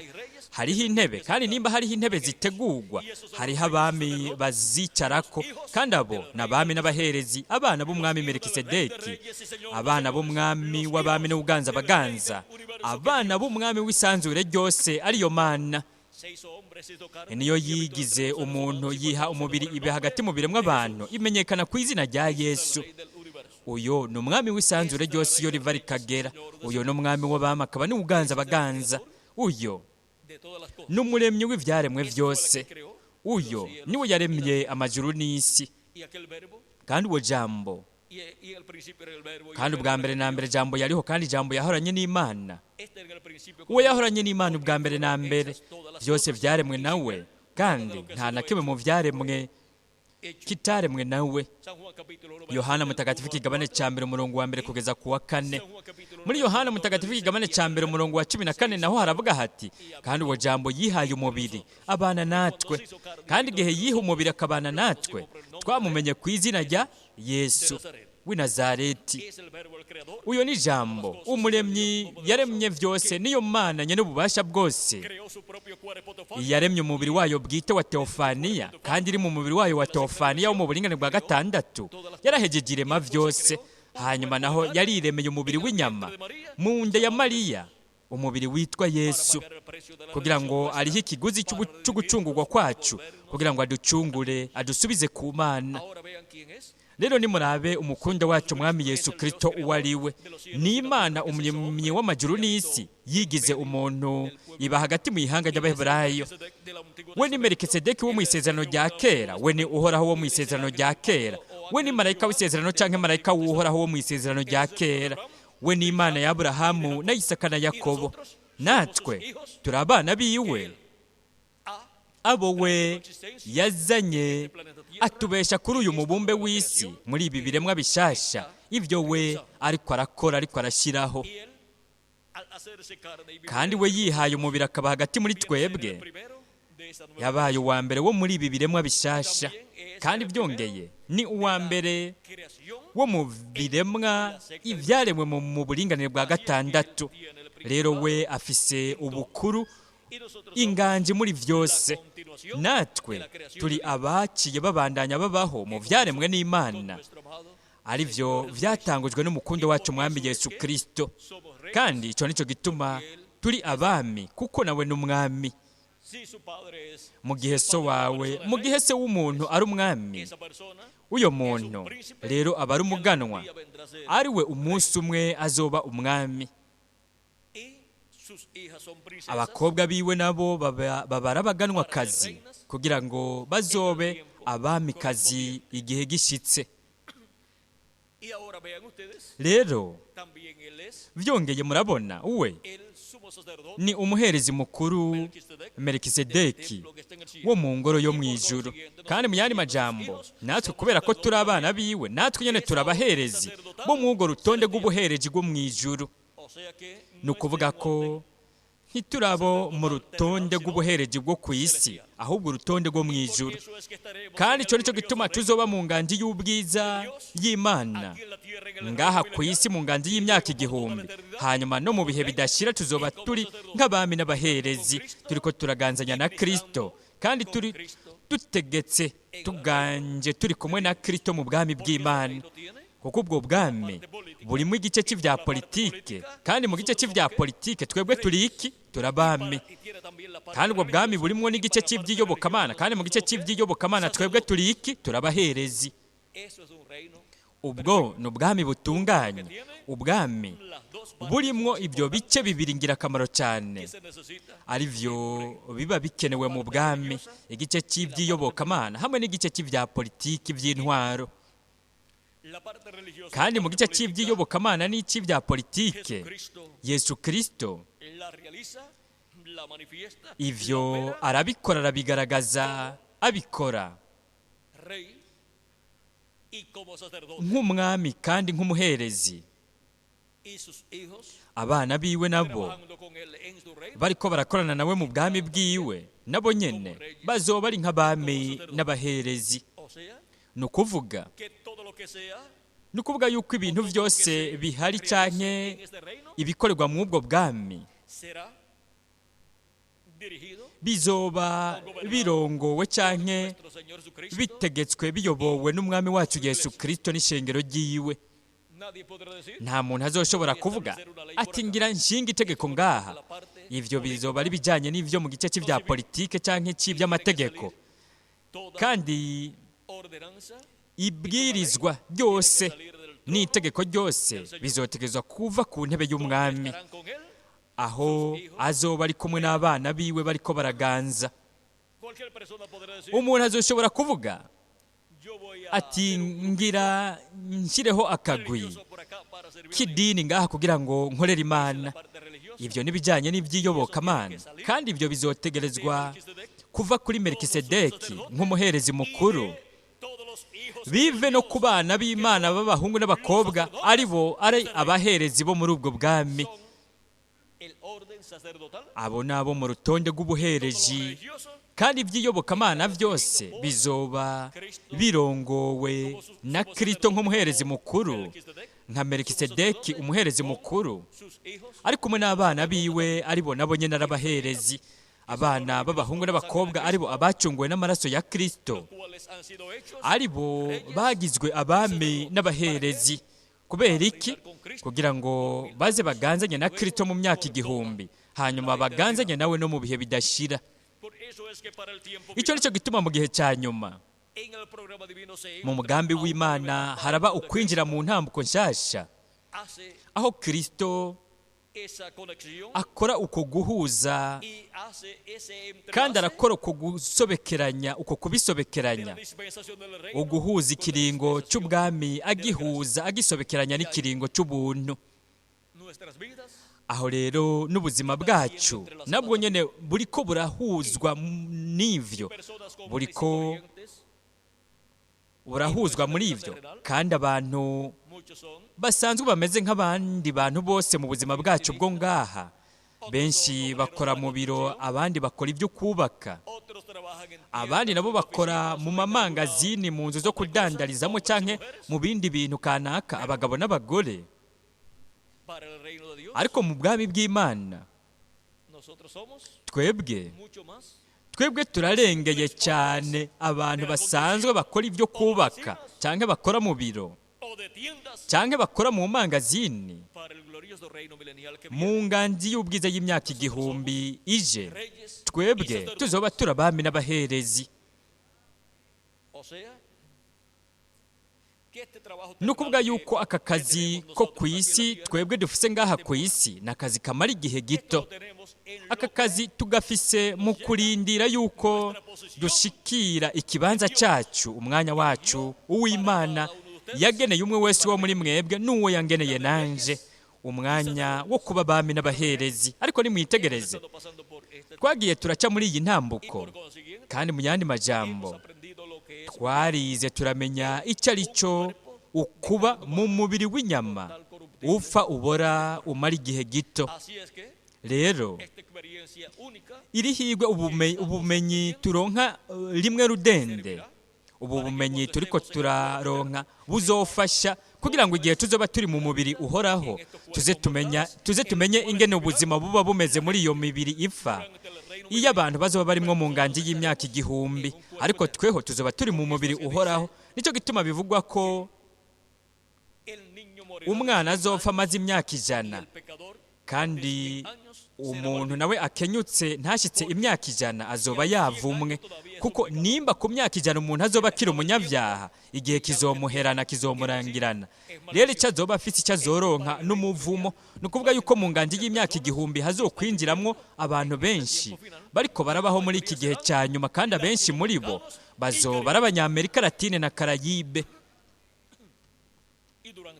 Kandi muri ico gihe bazobandanya bumva ukuvugwa k'ubutumwa bwiza bw'ubwami, kuko isi izokuzura ubumenyi bwo kumenya icubahiro cy'uhoraho nk'uko amazi abugereye mu kiyaga. Mbege ni haba hari ubwiza bw'uhoraho, ubwiza bw'Imana bugaragaye mu ngoro, mu kibanza cyahera cyane ku mutemere wo guhongererako. Rero no mu ngoro y'umwami Yesu Kristo nihe hari kuzogaragarira ubwiza bwa Yesu Kristo mu kuza kwiwazananye n'abamarayika biwe, bwari kuzogaragarira mu kibanza cyahera cyane cy'ingoro yiwe mu buryo bw'impwemu, arico gihe cy'ubuye rikomeza imfuruka. Kandi ubumenyi bwo kuza k'umwana w'umuntu ari kumwe n'abamarayika biwe aje mu bwami bwiwe nibwo bumenyi buzokuzura ku isi yose n'abayibayeko, kugira ngo baronke ubumenyi bwo kuza k'umwana w'umuntu aje mu bwami bwiwe azananye n'abamarayika biwe muri iki gihe cya nyuma. Ni ukuvuga yuko mu nganji y'imyaka 1000 hazoba hariko haravugwa ukuza kwa kabiri kwa Kristo azananye n'abamarayika biwe aje nk'intambo yo mu muryango wa Yuda, nk'umwami w'abami n'ubuganza baganza mu gikorwa cyo kwisubiza ivyiwe. Nk'uko no muri iyi myaka 2000 iheze hagumye hariko harigishwa ubutumwa bwiza bw'ubuntu, higishwa ukuza kwa mbere kwa Kristo aje nk'umwagazi w'intama w'Imana apfiriye ku musaraba i Karuvariyo, akatwoza ibyaha byiwe byacu n'amaraso yiwe. Ubwo nibwo bwabaye ubutumwa bw'ikiringo cy'ubuntu bwagumwe buriko buravugwa muri iyi myaka 2000 iheze.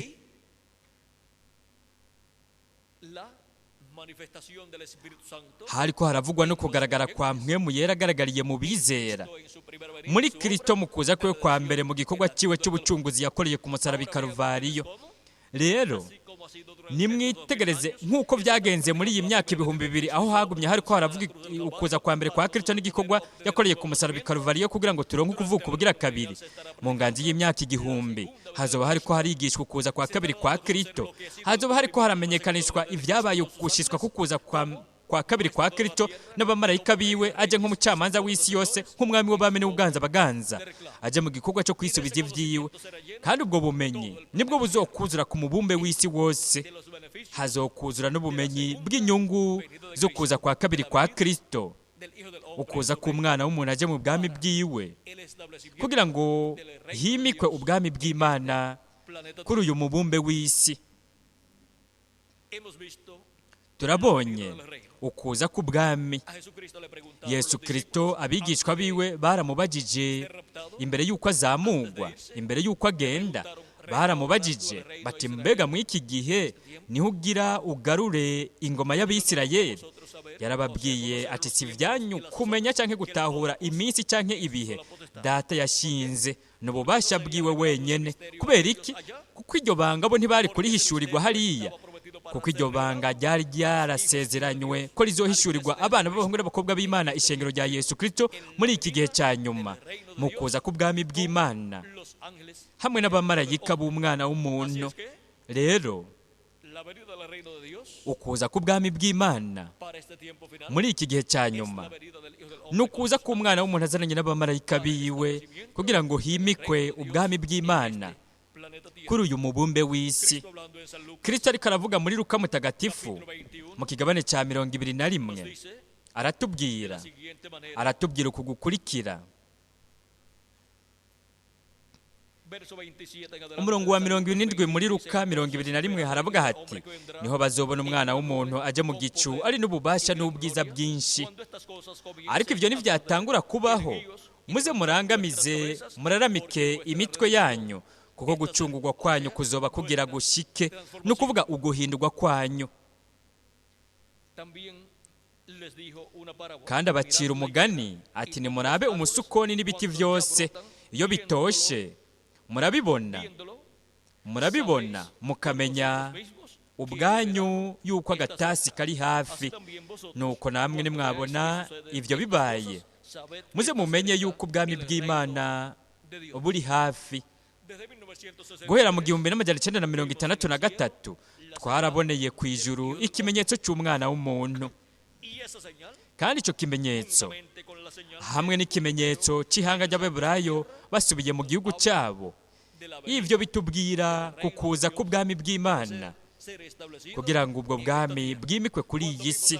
Igihe twabona ihanga ry'Abaheburayo basubira mu gihugu cyabo guhera mu mwaka cyangwa guhera muri 70 ukabandanya, icyo cyari ikimenyetso cy'uko ukuza k'ubwami bw'Imana buri hafi, cy'uko ukuza k'umwana w'umuntu n'abamarayika biwe mu bwami bwa se ko byari biri hafi. Rero ubu twebwe turiko turaba mu gihe aho twamaze kubona ihanga ry'Abaheburayo bari mu gihugu cyabo, ishami ry'umusukoni ryaratoshe, amababi aratutuza, twarabonye ikimenyetso cy'umwana w'umuntu ku ijuru, kandi harageze ku bana bose b'abahungu n'abakobwa b'Imana ko babona muri iki gihe cya nyuma ukuza kugendera ku ifarasi yera mu byashyuriwe Yohana 19, ariko kuza kwa Yesu Kristo muri mpwemu yera aje mu gihe cya nyuma, n'ukuza kw'ijambo ryambaye umubiri mu muntu, kandi uko nukuza k'umwana w'umuntu azananye n'abamarayika biwe aje mu bwami bwiwe, aje mu ishengero ryiwe agaragariye muri iki gihe cya nyuma. Ubwami bw'Imana buri muri mwebwe, uko niko Yesu Kristo yavuze mu myaka 2000 iheze, kuko we umwana w'umuntu niho yari yibereye, niho yarari mu kuza kwa kabiri kwa Kristo, nako mu kuza kwa kabiri k'umwana w'umuntu ku munsi w'iherezo. Ubwami bw'Imana buzoba buri hagati mu bwoko bw'ibiremwa abantu nk'akabuye, ariko kazokura kagakora umusozi munini, ni ukuvuga ubwami bukomeye, inganji y'ubwiza y'imyaka 1000 y'umukundo wacu umwami Yesu Kristo. Icyo nicyo gituma umwana w'umuntu azazananye n'abamarayika biwe, ariko arukuza kw'ijambo rize ryambaye umubiri mu muntu.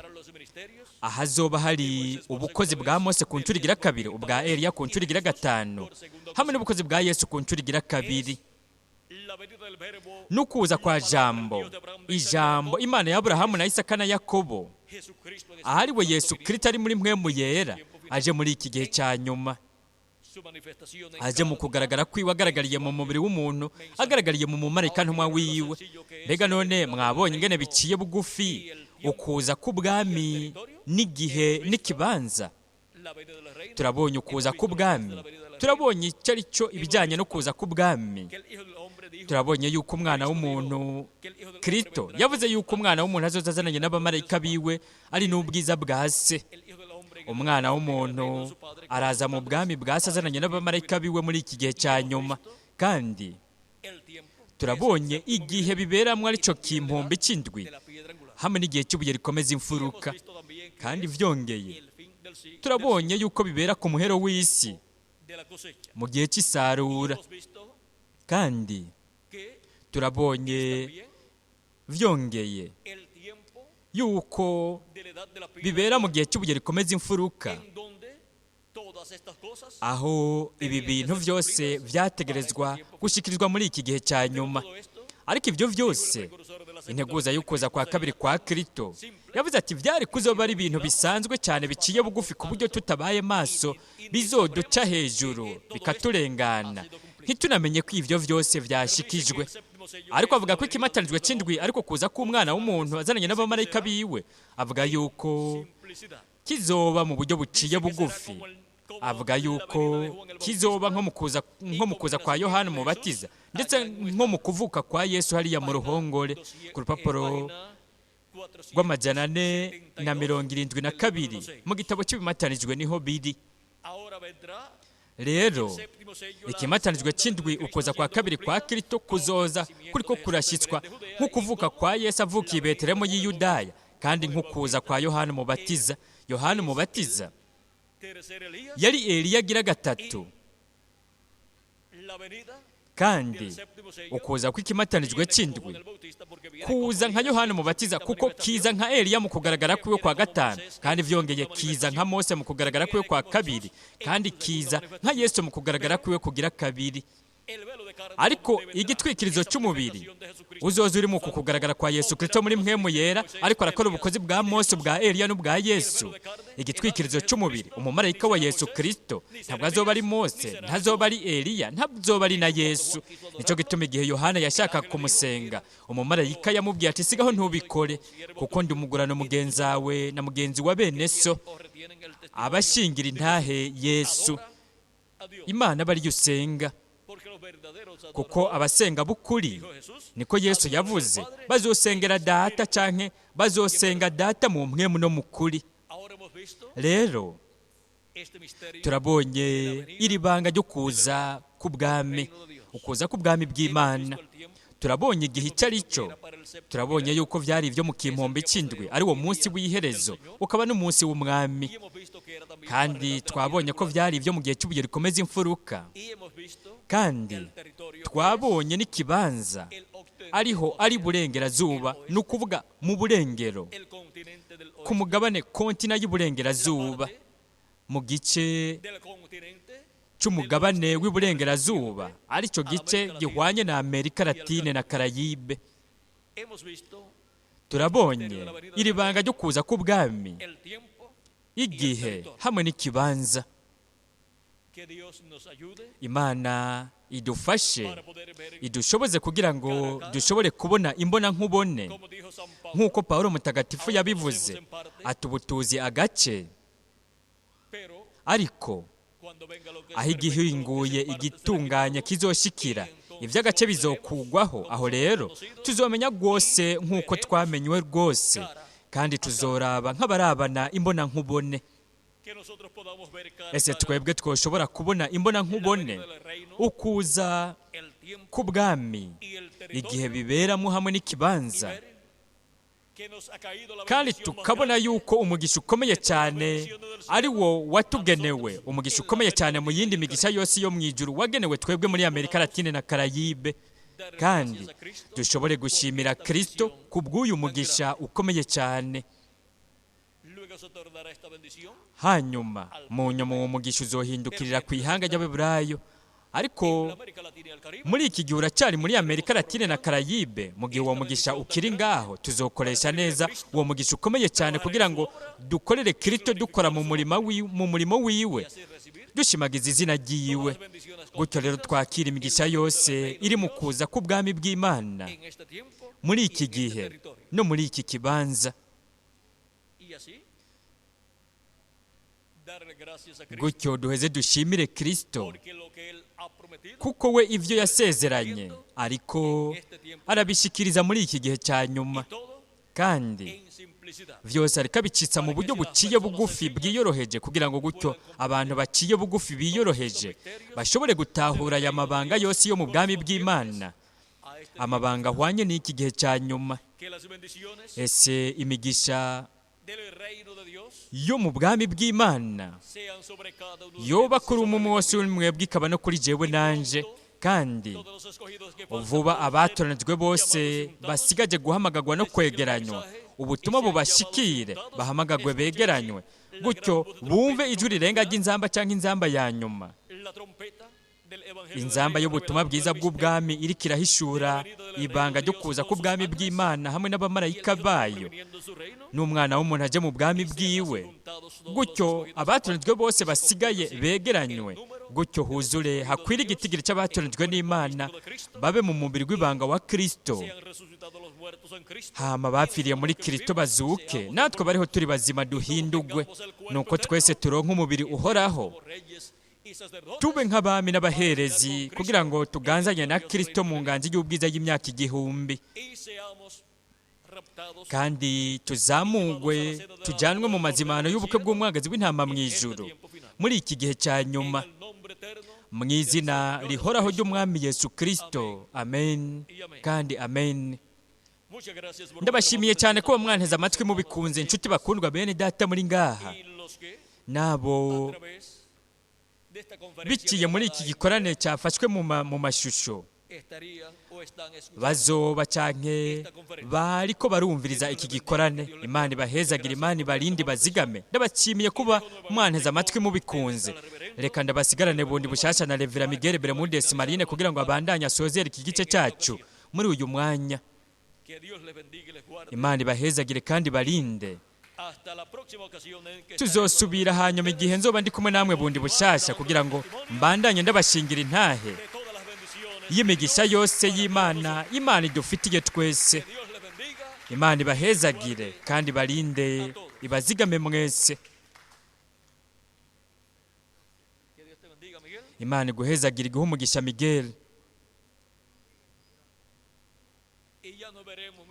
Rero tuzosubira vuba cyane, nimba tuzoba tukiri muri uyu mubiri canke turi mu mubiri mushasha uwo twese tuzoba turimwo. Imana ibahezagire.